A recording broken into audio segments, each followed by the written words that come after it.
My mill stole my collection of vintage skeleton keys to sell at a pawn shop and buy herself a new phone, but I reported her to the popo, so now she has to buy her way out of jail. Posted by you/my keys were stolen. My mother-in-law is insanely entitled, and my wife's enabling of her has made our marriage very difficult at times.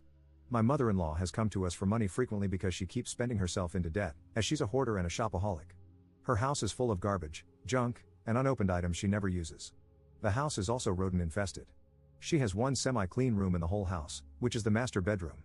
She set it up like a small studio apartment with a futon to sleep on and use as a couch, an entertainment center with a TV and streaming services, and a makeshift kitchen consisting of the adjoining bathroom, a mini fridge, and a microwave. My mother-in-law is also overweight because she eats out frequently. Recently, my mother-in-law came to us, specifically wanting me to buy her a new smartphone as an unprompted gift. She threw a massive fit when I refused, and I mean a full-blown childlike temper tantrum. Why did she want a new phone so suddenly? Hers was only 2 years old, that's literally it. As far as I know, it still worked fine, and even my wife has confirmed this. But my mother-in-law was adamant that she deserved a new phone. Before leaving, she yelled at us, saying we're supposed to be pampering her now that she's an old woman. She's 53. My wife also didn't want to buy her mother the phone because she had given her money not long ago to ensure her bills were paid. I have quite a collection of vintage skeleton keys, and I mean good ones. For example, keys from particular hotels, large ornate sergeants, brass railroad keys, reading hardware, etc. My collection as a whole should easily be worth $2,000 to $3,000. Some of those keys are extremely rare. I kept them in a locked display cabinet, but a few days ago, I came home to find my entire collection gone. The cabinet had been forced open. I checked the CCTV for the living room and saw my mother-in-law forcing open the cabinet with a small crowbar. She then placed all the keys in a couple of boxes she had brought with her and left. I immediately called my mother-in-law and demanded that she return my collection. She nonchalantly told me that she had already sold the entire collection at a pawn shop and used the money to buy her new phone. Then she said it was my fault and that she had to do it because I wouldn't give her the money. My wife was seemingly on my side until I said I was going to call the police. She begged me to drop it and even suggested I just start a new collection. I refused to let it go because many of those keys are not only expensive, but they're also irreplaceable. I spent 10 years building that collection. However, my wife kept blowing up at me, telling me to just let it go. Would I be wrong if I went to the police? Update 5 days later. Thank you everybody for the comments and advice. It finally made me realize that I was the only one keeping my marriage afloat, and it would likely never get any better if my wife wasn't on my side, even when her own mother stole something irreplaceable from me. This is going to be long, so TLDR, my mother-in-law got arrested, I got my keys back, and I'm divorcing my wife. To answer some quick questions I've received before getting into the nitty-gritty. 1. How did my mother-in-law get into the house? My wife unilaterally gave her a key when we moved in, that's why. 2. Why did I have CCTV cameras in the living room? Really? Wouldn't you, if you had something valuable on display there? 3. Is my mother-in-law on substances? No idea, she's always been crazy. 4. Did my mother-in-law steal from us before? Not that I've been able to tell, and I've checked everything I could think of. 5. What kind of phone did my mother-in-law get? I have no clue, but probably one of the cheaper smartphones given the amount of money she got from selling my stuff, unless she's on a payment plan. 6. Did my wife use my money to placate her mother before? Yes, she did. We primarily have separate accounts, but we also have a joint account for bills, which isn't used for savings. In 2 years of marriage, I'd say this happened about 5 times. Each time my wife took money from the joint account for her mother, she replaced it on her next payday. Though in hindsight, I think she only did so because she knew I wouldn't let it go. She'd always have an attitude with me for a few days after. I was in a bad marriage fog before, but this situation snapped me out of it. 7. Will I lock down my credit? I already have. Though I doubt my wife or her mother would be so foolish to try something like that, especially after my mother-in-law was recently arrested. Now, back to what happened that day. The police arrived and took my statement a little over an hour after I called the non-emergency line. I had the video footage and documentation of my collection ready. I also had texts that I had purposely obtained from my mother-in-law to bait her into a confession. I wanted to gather as much evidence as possible so she couldn't lie to the police. When I texted her, demanding she return my collection, she actually said LOL and told me there was no chance. She even boasted that she thought I was a pathetic son-in-law and that my key collection was tacky anyway. I asked her to at least tell me which pawn shop she sold the keys to so I could try to buy them back and how much they paid her. The dimwit admitted it all with glee in the texts. By the time the police arrived, I had everything I needed to back up my case. The cops took the matter more seriously than I expected. I was worried they might call it a civil matter since the thief was my mother-in-law and she had a key to the house. However, they arrested her not long after. The police even went to the pawn shop before it closed to retrieve my collection. I got everything back from the police after a couple of days. For now, I've placed the collection in a safe, secure location that no one can access. The pawn shop gave up the entire key collection to the police right away, like it was a bag of hot potatoes. I scrutinized every important key that was returned, and as far as I can tell, everything is there. That was a huge relief. I took time off work and barely slept for 2 days because of this ordeal. As for the cabinet my mother-in-law broke into, it's pretty much a total loss. She mangled the lock and doors while prying it open. Thankfully, it wasn't an antique, just something I got used for $50, so I'm planning to take it to the dump eventually. From her texts, I found out my mother-in-law sold the entire collection to the pawn shop for a whopping $300. For a collection of hundreds of antique keys valued at $2 to $3 grand, that low number felt like a punch in the gut. The pawnbroker likely knew the collection could be worth much more as a whole. It's not exactly hitting the jackpot, but money is still money, especially when a clueless little lady walks in with a box of valuables. Anyway, the repayment to the pawn shop was supposed to be my mother-in-law's responsibility, but my wife ended up covering it with money from our joint account. According to the shop owner, my mother-in-law told them the key collection belonged to her deceased husband and that she was tired of it sitting in storage. So, they believed her. Just to be clear, though, she's not a widow, her husband divorced her and left the state about 15 years ago. My mother-in-law lives off Social Security and food stamps, and she also holds garage sales every few months. She often demands our soda and beer cans so she can get the deposit money by recycling them. She doesn't drive, but gets around on an electric scooter that tows a bicycle trailer. She lives in a house that's long been paid off and wouldn't have money problems if she didn't overspend every month. And, of course, she always relies on my wife to pick up the slack when she falls short. My wife and I got into a huge fight when she got home because I had her mother arrested. I told her I was done with her enabling her toxic mother. I said I would change the locks immediately and ban her mother from the house. I also told her that either we get marriage counseling, or I'd be inquiring about my options for separation with an attorney. I thought my wife would beg me not to go through with it, but instead, she called me horrible, packed a suitcase, and walked out to stay at a motel. I just sat on the couch and let her go. She kept looking back like she was waiting for me to ask her to stay, but I didn't. In the morning, she texted me saying she'd be bailing her mother out and wanted me to transfer her the money since I was the one who got her mother arrested. When I said no, she replied with a sarcastic, "Wow," and that was it. Not long after, I had a gut feeling and checked the balance on our shared bank account. My wife had taken out a significant amount of money. I wasn't sure if all that money was needed for bail, so I called the pawn shop later. The owner confirmed that my wife had come in and paid him back the $300 her mother received for the keys. He was also quite angry and made it clear he didn't want any of us in his shop ever again. I understood his frustration, and oddly enough, we ended up having a fairly long conversation. By the end, he understood that I wasn't part of the craziness. I tried to call and text my wife for hours, but she didn't respond. That evening, I managed to find her. I knew which motel she'd likely go to, and I was right, it was cheap and not far away. I found her car and figured out which room she was in. When she opened the door, she looked shocked to see me. I confronted her about the money she had taken from our shared account. She basically said that since I refused to pay her mother's bail after getting her arrested, she got the money from me another way. Then, with a smug attitude, she told me she wasn't paying that money back into the shared account this time and said it was my karma for getting her mother arrested, before shutting the door in my face. She even said through the door that she'd call the cops on me if I didn't leave. The smug look she gave me reminded me of nasty teenage girls when they get their way, and it really ticked me off.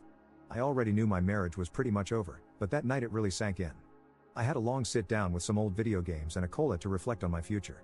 Since the house is rented, I've decided not to renew my half of the lease and will soon start apartment hunting. The lease runs until the end of March, but I may leave sooner depending on how quickly I can find a new place. Thankfully, we don't have any kids, which is one thing I have in my favor right now. The next day, I changed the locks on the house, removed all of my money from the joint bank account, and stopped all automated payments to and from it. I made sure to take only the amount I had contributed, leaving more than enough in the account for me to break even and still maintain the minimum required balance. Now, the cost of my mother-in-law's bail and paying back the pawn shop is entirely out of my wife's pocket. I don't think she's noticed yet, but it probably won't be long before she does. I've already been to a couple of divorce lawyers and decided to go with the second one, since the first seemed more interested in a paycheck than helping me. I'll be serving the divorce papers soon. I loved my wife, but it's clear she didn't love me, and I can't stay with her anymore. She can have her thieving, hoarder mother all to herself. We both have comparable incomes, so I'm pushing for a clean split divorce. This woman didn't deserve me, and I fell for her act. She didn't want a husband, she wanted an insurance plan. I will also pursue any charges still possible against her mother. I'll update when more happens, but I want to be clear, I'm not changing my mind. My soon-to-be ex-wife can beg and love bomb all she wants, if she even bothers, but I've never been her priority. I'm not settling for being second place in my own marriage. It is over. Edit. Yes, I asked the landlord for permission to change the locks, and he was all for it once I explained what had happened. All I had to do was mail him a copy of the new key. He definitely doesn't want my mother-in-law to ever have access to the house again. Second update 10 days later. Just because I find it humorous, I'll be referring to my wife as wifey a lot from now on. It didn't take me long to find and hire a divorce lawyer. She asked me a couple of times if I was sure I wanted to go through with the divorce. But after explaining my full story to her and showing some evidence, she agreed that I should start the process ASAP. So, she got the ball rolling. This divorce is definitely going to cost me, but I don't care. I'll rebuild my savings later as a free man. I never even wanted to rent the house I'm living in now, wifey pushed for that. I'd have been perfectly happy staying in the old apartment we used to share until we could actually afford to buy a house together. But that's obviously never happening. Once we separate, I'll be paying a lot less for an apartment. Before coming home, wifey had spent some time at a cheap motel after bailing her mother out of jail. She even threatened to call the police on me when I went to see her there. While she was away, I changed the locks with my landlord's permission and sent her a text letting her know. But I guess she didn't bother to read it because she never responded. When she finally came home, she started pounding on the door and screaming at me to let her in. I just watched her through the doorbell cam and let her go at it for a while until she eventually got on her phone to call me. I was already walking home from having dinner with my best friend when she called, so I pointed out the text she hadn't read. When I got home to let her in, she looked puffy-cheeked, teary-eyed, and red-faced. I handed her a new key and told her that if she gave a copy to her mother again, I'd be notifying our landlord. They were already very upset that she had given her mother a key in the first place. I wasn't sure what the landlord could have done, but it was enough to get wifey to comply for the time being. Plus, I'm not planning to live here much longer anyway. My mother-in-law still refuses to believe she did anything wrong and plays the victim to wifey every chance she gets. She's no longer allowed over for obvious reasons, but both she and wifey have been calling me a monster repeatedly. I'm just glad my mother-in-law doesn't have any friends, otherwise, she'd definitely be spreading her twisted version of the story to paint me as the villain. She was told the rough value of my key collection and the kind of felony charges she might face. Even though my collection was returned intact, she could still be looking at legal consequences, although the charges might get reduced. I'd like to hope she gets a decent punishment, but I'm not counting on the system to throw the book at a manipulative person like her. As I mentioned in my previous post, wifey paid her mother's bail and reimbursed the pawn shop with money from our joint bank account, then smugly told me she wouldn't be putting the money back. It was a terrible power move, her way of trying to stick all the costs on me. Since then, I removed everything I had in that account and stopped all future payments so she couldn't spend my money too. I've also changed my passwords to pretty much everything. When wifey finally checked the account a couple of days ago, she flipped out because it meant that what she paid for her mother's bail and reimbursing the pawn shop was coming out of her money only. She no longer had access to my funds to supplement her own.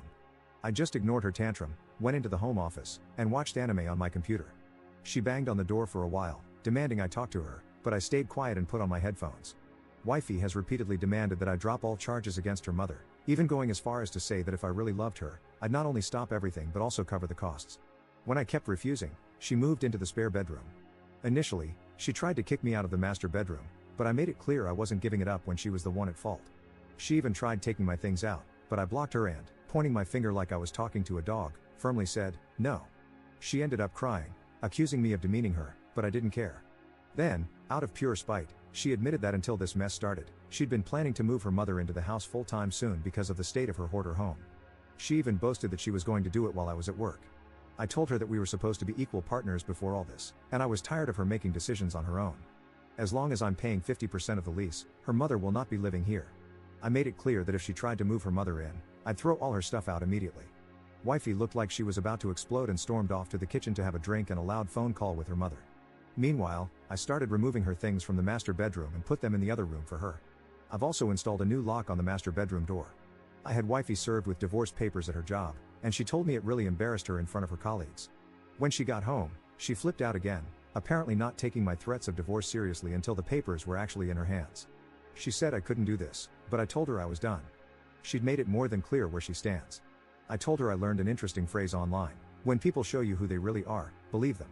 And she's clearly shown me who she really is, and it's not the woman I fell in love with. That woman disappeared and was replaced by an entitled mommy's girl who refuses to act her age, especially after we got married.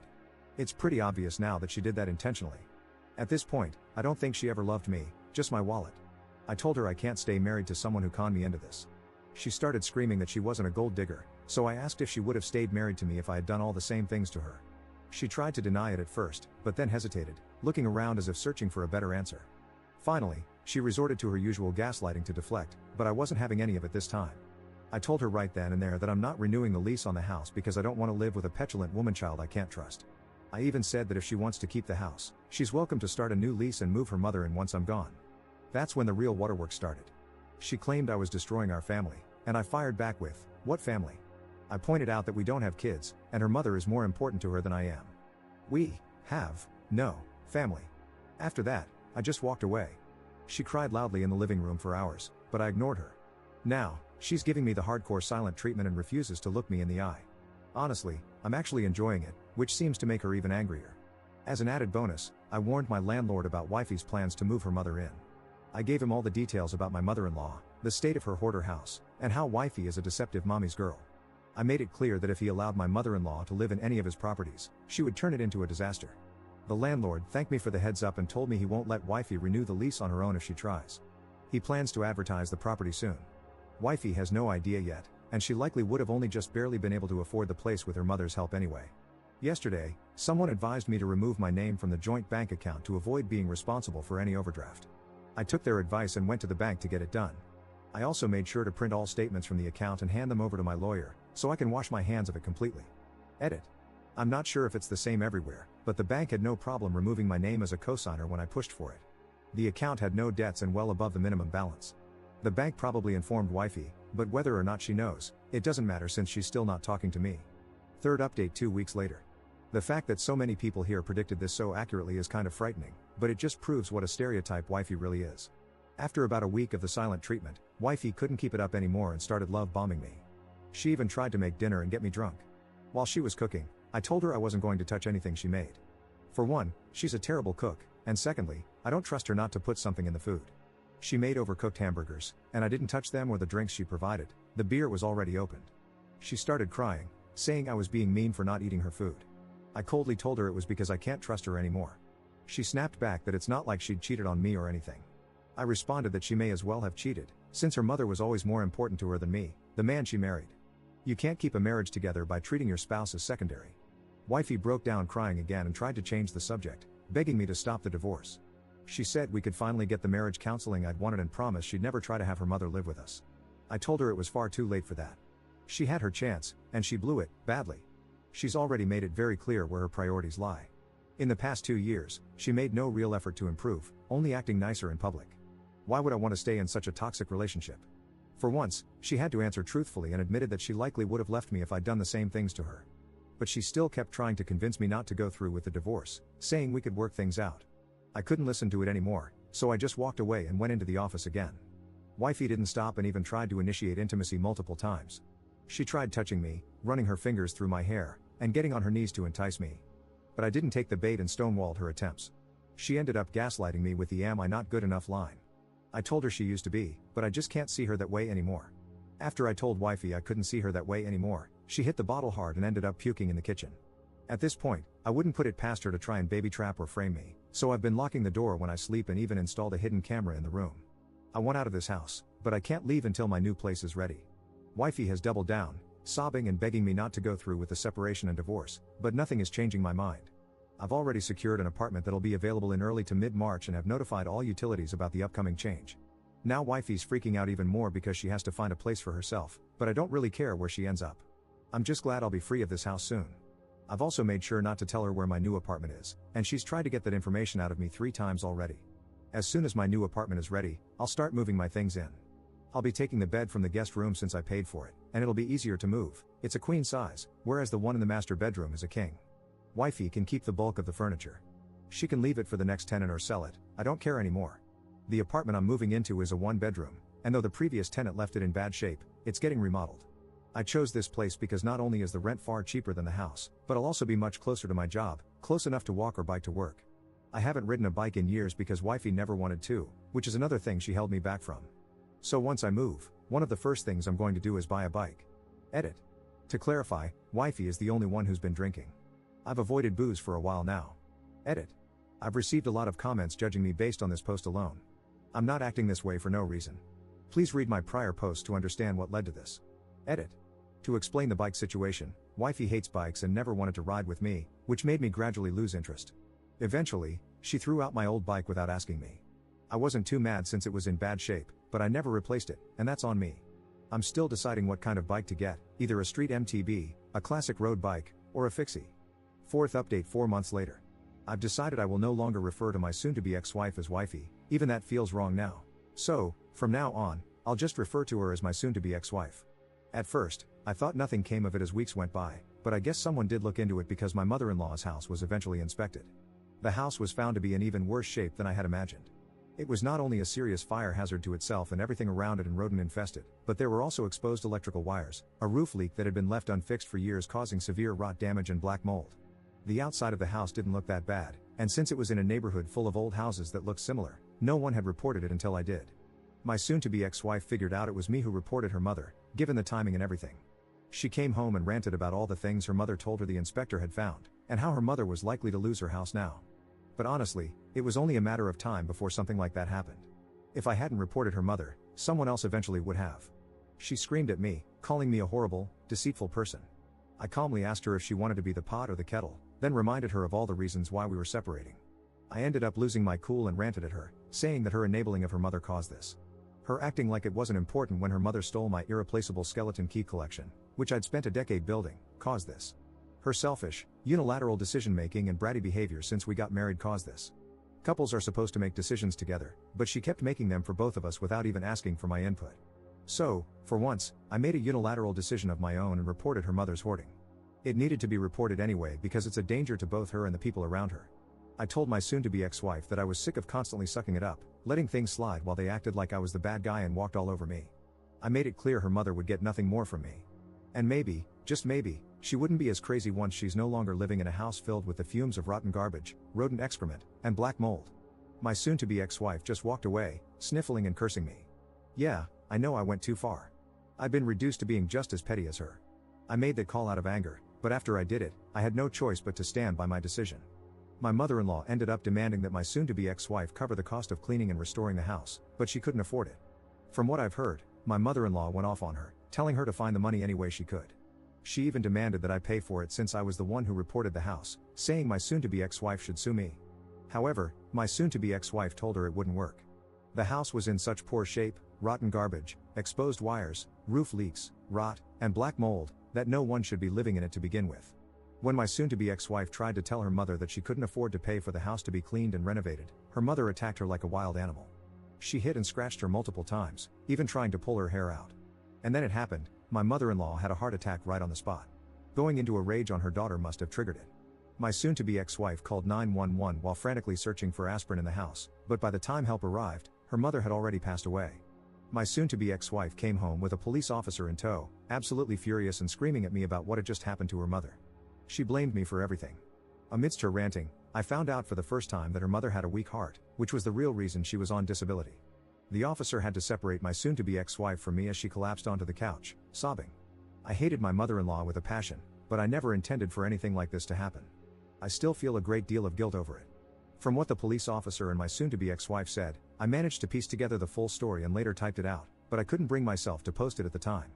I was too consumed by guilt and needed to take a serious break from Reddit.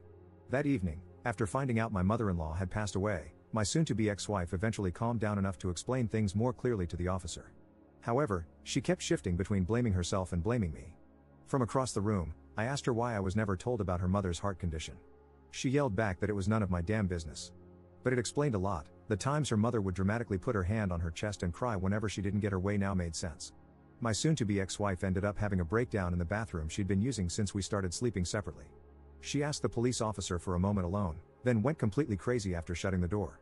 A few minutes later, she came out looking angry but calm and told me I was cleaning up the mess she made in there. Then, she packed her bags again and left for the motel, saying she wouldn't be coming back unless it was to get her things. I was so consumed with guilt that I could barely function for days. I had to take leave from work because of stress migraines and spent 3 days on the couch, relying on meds to get by. But after that, I managed to pull myself together. My friends keep telling me it wasn't my fault, I didn't know about her mother's condition, and my mother-in-law was clearly unstable. Regardless, what's done is done, and I have to live with it. Unfortunately, there's more that happened, and I'll share that in another post. Edit. I came back to find over 200 comments in my inbox, and I want to thank everyone for the support. It's too much for me to reply to each individually, so I'll respond from here. Did I move into that apartment in March? Yes, I did. The events of this post happened before that move. Is this post fake? I wish it were, but this is the reality I've been dealing with. Am I in therapy? Yes, I am. I've been in therapy for about a month now, and it is helping. A few people were against me in the comments, and I don't blame them. Yes, my mother-in-law's heart condition was unknown to me, and I set things in motion by calling the fire marshal. I understand that hoarding is a serious mental disorder, and I do feel guilty for what happened. I'm not made of stone. But at the same time, My mother-in-law was a narcissist who thrived on walking all over me, and even her own daughter. I get that losing one's home is terrifying, but if you don't take care of it and let it become a moldy, rodent-infested den, then you've let your home down. She was only living in one room because the rest of the house was too far gone. About a week ago, I drove by the property and saw that her house had been torn down. There's nothing but an empty lot now, which makes me think it was deemed an unsalvageable biohazard. Fifth update 3 days later. Just wanted to clarify that everything I'm sharing happened months ago. I took a break from Reddit for mental health reasons, so if some things seem like they're happening quickly, it's because I'm recounting events that already occurred. I'm just posting the stories now to get them out. To those who kept telling me not to divorce, claiming that my wife loved me, you couldn't have been more wrong. I honestly couldn't tell if some of you were trolls or just naive fools. Some even brought religion into it. Let me be clear, I don't care about anyone's religious views on divorce. They're not me. They're not living my life. It's like the example of a rich man saying he knows how hard it is to pay for gas when he drives $1 million car. He can't understand the struggle of paying for gas when he has the wealth to buy such an expensive car. In the same way, people can't claim to know whether my soon-to-be ex-wife loved me just because they didn't live with her, didn't deal with her mother, and didn't suffer at their hands. So, they have no valid reason to say they knew better. My soon-to-be ex-wife pretty much admitted to my face that she only married me for financial security.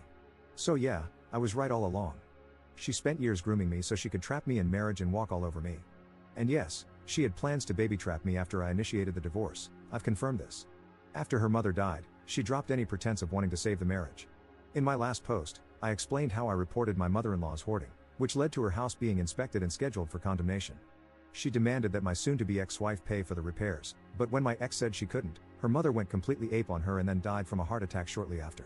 It turns out she had a congenital heart condition, something I didn't know about until after she passed. For years, I was told she was only on disability for mental health issues, but she actually had a weak heart.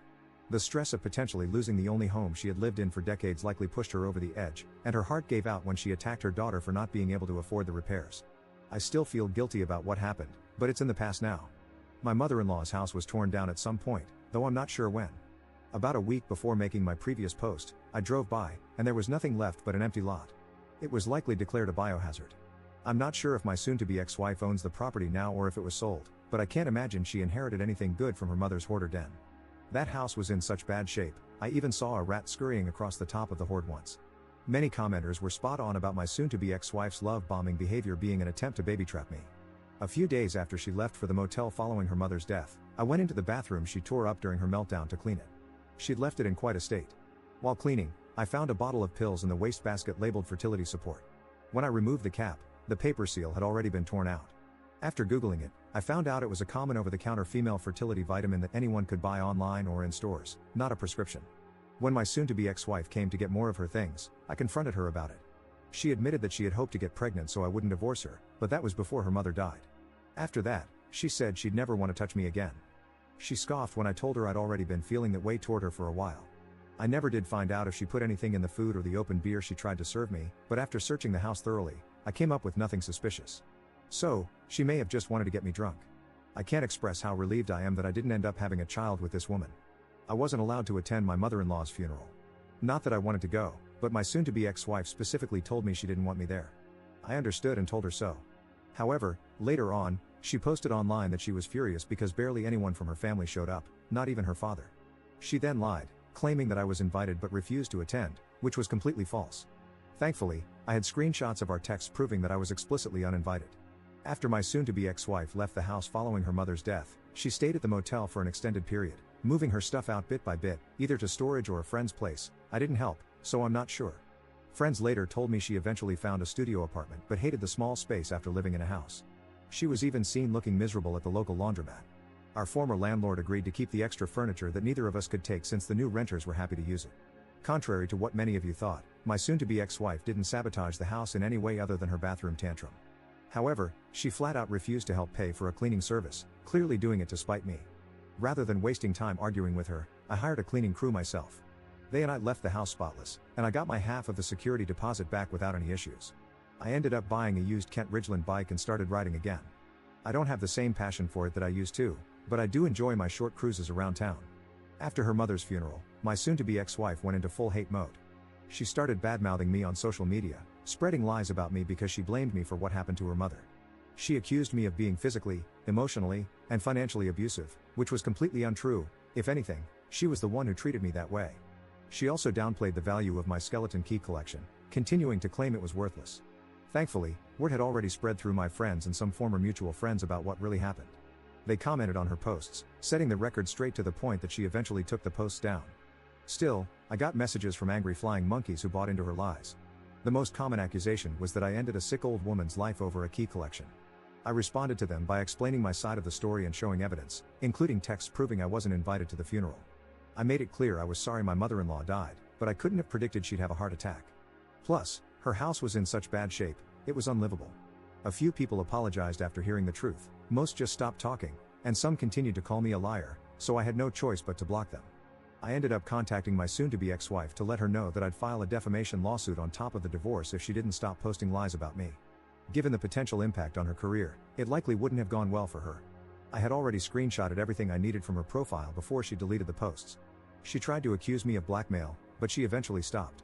She later tried to play it off as just being angry in the moment, but the damage was done, her lying had been called out, and she lost all credibility. She ended up shutting down her social media entirely and called me afterward to blame me for it. During the call, she mocked me, saying she was glad I was divorcing her. She also insulted me, saying I never satisfied her in bed because I was too vanilla, and said she wished she could have gone back to her ex-boyfriend. That last part actually stung a bit. To clarify, my soon-to-be ex-wife never cheated on me. A lot of people, including my friends, assumed she had, but no, she just spent a lot of time with her mother. I've also spoken with the guy who dated her before me. Some of her former friends were still in touch with him and gave me his number. He told me he dumped her because she and her mother treated him the same way they treated me after I married her. That means the 3 years they played nice was part of a calculated move.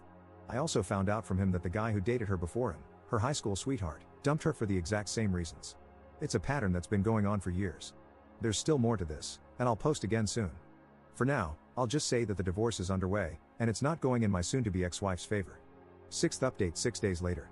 To clarify, since some people didn't know before, everything I've been posting happened months ago, which is why I've been able to share these events so quickly. After the social media drama, my soon-to-be ex-wife tried one last desperate move to get back at me. She tracked down my mother, with whom I've been no contact. She probably found her through Facebook, as I know my mother has an active profile there. My soon-to-be ex-wife knew exactly why I went no contact with my mother. I'd told her for years about the things my narcissistic mother put me through. But she went to see her anyway. Whether she was looking for a replacement maternal figure or doing it just to spite me, or maybe both, it's clear that she's petty AF. Despite being years of no contact with my mother, she wasn't far away since I never moved too far from where I was raised. My soon-to-be ex-wife fed her a very embellished sob story. I got a call from a number I didn't recognize, and it turned out to be my mother. The first words out of her mouth were, "How could you?" She wouldn't even let me speak, cutting me off with, "I don't want to hear your excuses," and then went on a rant fueled by the lies my soon-to-be ex-wife had told her. I didn't even bother to listen to the whole thing. I just hung up about halfway through the rant and blocked the number. At that moment, I remember thinking, just great, the two people I hate most in this world are now banding together. My soon-to-be ex-wife figured out where I live, though I have no idea how. What mattered more was that she showed up with my mother. Seeing my mother again was like a bad flashback. She was just as judgmental and narcissistic as ever, but now with bleached blonde hair, still dressing like she was in denial about her age. The moment she started yelling at me, I snapped. I completely lost it on both her and my soon-to-be ex-wife. I ranted about all the things my soon-to-be ex-wife and her mother had put me through, and how I wasn't surprised that my own crazy mother would side with a toxic liar like her without even questioning my side of the story. I ended up venting about a lot of the things that had happened, and for the first time in my life, I saw genuine fear in my mother's eyes. She didn't even try to counter me. I don't know how long I was ranting at them. It was like word vomit, yell-splaining everything I had bottled up, to the point where I almost mentally checked out while my mouth did the work. I told my mother everything about what my soon-to-be ex-wife and her mother had done to me. I vented about the theft of my collection, about my mother-in-law's hoarding and the condition of her house, about how they trapped me in a fake marriage, and how my soon-to-be ex-wife admitted to trying to baby-trap me. I then pointed out how she brought my mother over to try and stick it to me. I looked at my soon-to-be ex-wife and said that if her grand plan was thinking my mother had any power over me, she was even dumber than I thought. And, yes, I went on about how she thought my skeleton key collection was worthless and explained exactly why it wasn't. It was one long, cathartic rant, and by the end, I could see both of them were taken aback. The police eventually showed up because a neighbor called them. Luckily, I had a CCTV camera set up inside my apartment, watching the door, and it captured enough to prove that I never laid a finger on either of them. When the cops arrived, they initially thought I was the bad guy. Seeing a grown man yelling at two cowering women didn't exactly look good. But they took the time to listen to my side, and I showed them the camera footage, which helped. My mother looked downright scared of the cops and didn't even want to talk to them. As for my soon-to-be ex-wife, she knew exactly what I would do if she lied to the police, so she kept it honest.